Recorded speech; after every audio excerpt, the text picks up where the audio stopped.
Good morning. I'd like to take you on a tour of a rainwater system that I've been developing here on the property for a number of years.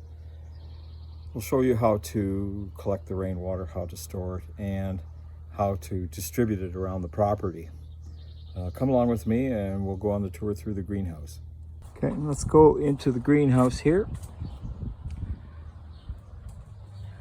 First thing I had to figure out in the greenhouse was how to water all of these plants. I have at least 7 of these planter boxes, and I start the seedlings and whatnot in here, so I needed a way to water it. What I did was place a 120 liter rain barrel up into the rafters and then connected it to the drip irrigation system. The drip irrigation system runs around the greenhouse and the perimeter as well. It has takeouts off the line, and these takeouts have small emitters. These emitters can be adjusted for greater flow or less. So each individual box, according to the plant's needs, is watered accordingly. And yes, around the perimeter until it gets here. This system pretty much looks after itself. This tap is turned on and the water flows down through the tubing. There's no electrical need. It's all mechanical. Doesn't need a lot of monitoring, doesn't need a lot of repairs. This is where I fill that barrel from. I attach a hose and a pump from the bottom and take it into the greenhouse. One barrel in the greenhouse usually lasts most of the season, so it's not a high labor project at all. The tote has a first flush system that you can remove the cap on and clean the detritus out, the leaves, the needles, and whatever else is there. And it's fed off of our eave trough on the front of the house. We'll take you out and show you. One of the things I had about 6 different attempts is at the adapters for this rain tote. I've tried a few. This adapter here is a 2-inch to a 1.5 inch, and everything else from there is 1.5 inch as well, and you merely turn on the ball valve. The hoses are all quick connect. Push it on, turn on the water. This hose goes around the property and feeds the whole backyard. Then I have, this is for the biofilter. We'll go into that project in the next little while here and show you how to build one and how to maintain it. This tote was the first one I had. This one's been here since, I think, 2006. It has an overflow which goes down and out through the fence, and that's what feeds all the shrubs on the outside. This also supports a first flush system, and same thing, you can loosen the cap. I leave these loose so that it drips.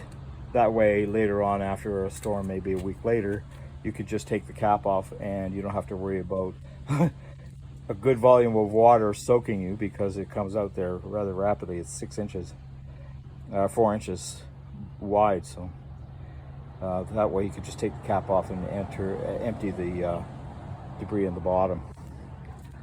We'll go out front. As I said, this eave trough here feeds this rain tote. We'll go into the front yard here, and we have another tote right here, and it has 2 hoses coming off of its port in the front. One goes down underground and it feeds that garden. The other, as you saw, comes in and feeds the raised beds. It goes from one bed and to the next bed and then to the third bed here. These all have takeouts on them, which are automatic drip. These beds, I should mention, are all hugelkultur. They were started with logs that I had from a tree here and branches and leaves, and I use the comfrey here as mulch. I just chop it up into little bits and feed the garden. This garden these raised beds have had compost and whatnot in here that I make at the other side of the house since I put them together, so it's lasted a long time. Third, this eave trough feeds this bin. This bin also, of course, supports a first flush system. That on the end is for another rain tote. I'm just getting to it now. I have 2 totes in the truck. I have one there and then one around the corner to the other end of the house. And that gives us 6,000 liters of rainwater on the hand at any one time. This tote is connected to a garden hose, which runs out into the hedge, and the hedge has a soaker hose in there. And this soaker hose runs along the perimeter outside and feeds all the shrubs and the trees. It virtually takes care of itself.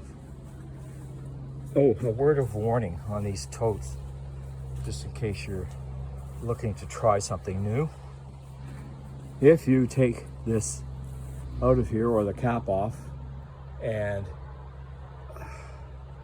you want to stick your hand in there, it's probably not the best idea you had for the day. This will scald you severely.